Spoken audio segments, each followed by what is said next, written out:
1951년 미국과 러시아의 군비 경쟁이 한참이던 냉전 시대, 팽팽한 긴장 속 서독의 람슈타인 공군 기지에서 이상한 소문 하나가 돌고 있었습니다. 그것은 하늘을 날아다니는 금속의 유령 같은 비행체에 관한 이야기였습니다. 기지에 복무하던 당시 군인들은 원형의 금속성 비행체가 기지 주변을 날아다니는 것을 계속해서 목격했지만 공군 기지에서는 그 비행체의 정체를 전혀 파악하지 못하고 있었습니다. 그러던 중 소위로 임관해 람슈타인 기지로 부임한 미 공군 파일럿 중 하나가 서독 상공을 비행하며 금속의 원반형 비행체를 직접 목격하는 일이 발생합니다. 날개가 없는 금속성 비행체가 머리 위를 스치듯 지나갔습니다. 우리가 가진 비행기로는 절대 할 수 없는 비행 동작을 수행하고 있었습니다. 당시 F-86 세이버에 탑승해 이를 생생히 목격한 파일럿의 이름은 고든 쿠퍼. 그는 1959년 미국 나사에서 시행한 최초의 유인 우주 탐사 계획인 머큐리 프로젝트와 제미니 프로젝트의 우주 비행사 중 한 명이 됩니다. 고든 쿠퍼는 인류가 달에 도착하고 다시 지구로 돌아오는 데 필요한 시간 동안 우주에서 생존할 수 있음을 몸소 보여준 우주 개발 역사의 선구자 중 하나입니다. 몇 년이 흐른 1957년 쿠퍼는 미국 캘리포니아 사막의 에드워즈 공군 기지에 배치받게 됩니다. 그런데 이곳에서도 유사한 비행체가 계속해서 목격된다는 사실을 알게 됩니다. 쿠퍼는 비슷한 모양의 비행체가 각기 다른 국가, 다른 기지에서 발견되는 것이 과연 우연의 일치일까라는 의문을 품고 흥미로운 계획을 하나 세웁니다. 그해 5월 3일 UFO가 자주 목격된다는 기지 인근의 마른 호수에 신의 테오돌라이트를 설치하게 됩니다. 이 장비는 물체의 궤적 데이터를 수집하기 위한 카메라로 미사일, 로켓, 비행기가 이륙 또는 착륙할 때 초당 30프레임으로 촬영할 수 있는 당시 고성능 카메라이기도 했습니다. 쿠퍼는 오전 8시경 제임스 비틱, 잭 게스티와 함께 UFO를 촬영하기 위해 모든 장비를 가지고 현장에 도착해 작업을 시작합니다. 그리고 괴소문의 비행체가 실제로 등장하는 사건이 발생합니다. 미리 설치해둔 신의 테오돌라이트와 약 50m 정도 떨어진 거리, 마른 호수 위를 날아다니는 이상한 모양의 비행체를 발견하고 촬영하기 시작합니다. 의문의 이 비행체는 아무런 소리를 내지 않고 주변을 선회하다가 산발이 형태로 보이는 3개의 랜딩 기어를 펼치며 지상에 착륙했습니다. 이를 가까운 거리에서 살펴보고자 접근하던 순간 비행체는 다시 소리 없이 이륙했고 현대의 항공기로는 절대 불가능한 각도로 날아올라 곧바로 시야에서 사라졌다고 합니다. 이 모든 순간은 당대 최고 성능의 카메라로 촬영되었고 이후 이들은 촬영된 영상을 수십 번씩 돌려보고 경악하게 됩니다. 그동안 이들이 본 적 없던 미지의 비행체였습니다. 쿠퍼와 함께 있던 촬영사들은 직업의 특성상 정기적으로 실험 항공기를 자주 보던 이들이었지만 그 비행체를 보고는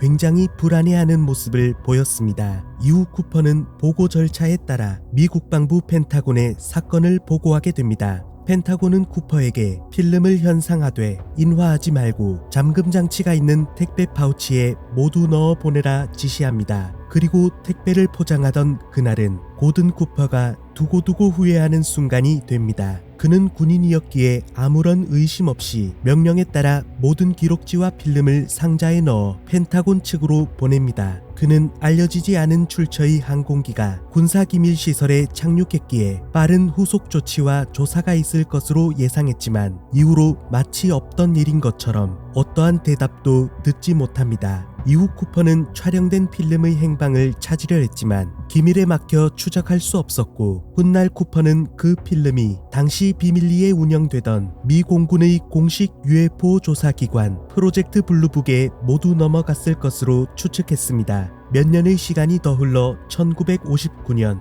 고든 쿠퍼는 나사의 우주 비행사 프로젝트에 적합 인원으로 선발됩니다. 그렇게 그는 1963년 머큐리 아틀라스 9호를 조종하며 우주에서 34시간의 임무와 우주에서 하루를 보낸 최초의 미국인이자 우주에서 잠을 잔 최초의 인류라는 타이틀을 얻게 되었습니다. 1965년 제미니 5호에 탑승해 두 번째 궤도 비행을 한 최초의 우주인이 되며 1970년 대령 계급으로 나사와 미 공군에서 은퇴하기까지 모든 임무를 성공적으로 마친 고든 쿠퍼는 그렇게 우주 개발의 한 축을 담당하는 위대한 업적을 남기게 되었습니다. 1세대 우주 비행사로 성공적인 경력을 남긴 그는 은퇴 이후 77세의 나이로 세상을 떠나기 전까지 자신의 비행 경험담이나 우주의 경이로움을 이야기하는 것보다 UFO를 직접 보았던 경험담과 그것이 존재한다는 확고한 주장과 함께 수십 년간 은폐되고 있는 진실을 정부에게 요구하며 열중하는 모습을 보였습니다. 그는 미국 내 토크쇼에 출연해 임무 수행 중 목격한 비행체에 관해서도 이야기했습니다. 궤도를 도는 동안 호주 서부에 위치한 무체아 추적기지 인근 상공에 떠있을 무렵 빛나는 녹색 물체를 보았습니다. 그 물체를 목격함과 동시에 무체아 추적기지의 레이더에도 포착되었습니다. 분명한 실체를 가지고 있는 비행체였습니다.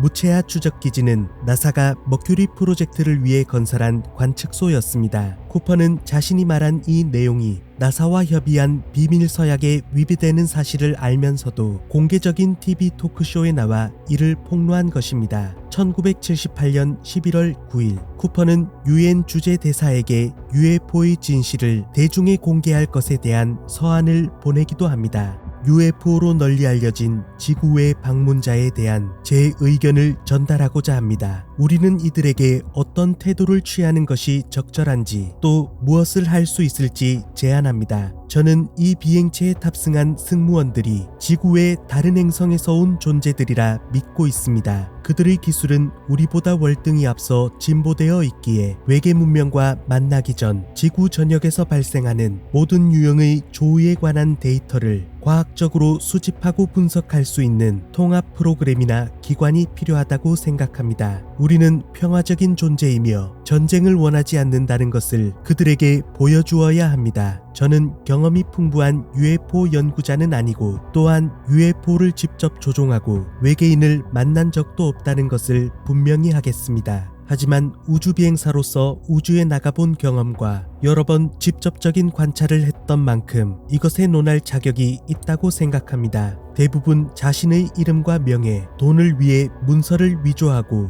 무분별하게 가짜 이야기를 만들어 책을 파는 이들이 많아 UFO에 대해 논의하는 것조차 매우 꺼린다는 점을 알고 있습니다. 하지만 이러한 분위기를 바꾸고 진지하게 논의되어야 합니다. 우주 비행사는 UFO의 사실을 알고 있음에도 매우 신중하게 행동해야 했습니다. 지상이나 비행기에서 혹은 우주 비행 업무를 수행하며 UFO를 본 사람은 저뿐만이 아닙니다. 유엔에서 이 프로젝트를 추진한다면 저를 포함한 자격을 갖춘 많은 사람이 나서서 도움과 정보를 제공할 것을 약속합니다. 하지만 진실을 밝혀줄 프로젝트나 어떠한 공개 발표로 이어지는 일은 없었습니다. 고든 쿠퍼는 동료 조종사들에게 전해받고 들은 내용들이 더 존재한다고 주장했습니다. 나사의 우주 비행사 중 많은 이들이 다음 임무에 빠지게 될 문제가 생길 것을 우려해 침묵을 유지했을 뿐 모두가 알고 있는 사실이라고 했습니다. 미국 미네소타주 미니애폴리스에서 P-51 전투기를 테스트하던 중 고도 1000피트 약 3048m에서 디스크 모양의 정체를 알 수 없는 비행체를 목격했다고 증언한 머큐리 프로젝트 우주 비행사 도널드 슬레이튼, 제미니 7호 임무 중 궤도에서 편대로 이동하는 미확인 비행체를 목격한 프랭크 보먼, 1962년 7월 17일 노스 아메리칸 X-15를 타고 93km의 고고도에서 창밖으로 UFO가 보인다는 무전을 남긴 로버트 화이트 소령, 이 밖에도 아폴로 15의 알프레드 워든, 아폴로 17호의 유진 서넌, 심지어 소련의 우주정거장 프로그램인 샬류트 프로그램의 샬류트 6호에 탑승한 블라드미르 코발료노크까지 이처럼 시간이 지나 많은 관련자가 목소리를 내 UFO를 목격했다 주장하고 있습니다. 미국 정부의 진실을 요구하며 여생을 보낸 고든 쿠퍼는 그 끝내 모든 이야기를 풀어내지 못한 채 2004년 77세의 나이에 세상을 떠나게 됩니다. 그가 UFO를 목격하고도 반세기가 흐른 지금까지 그들이 본 것이 무엇인지 명확히 알려진 것은 없습니다. 언젠가는 UFO의 정체가 확실해지고 인류가 지구 밖의 존재들과 마주하게 될 날이 과연 올까요? 새벽 까마귀였습니다.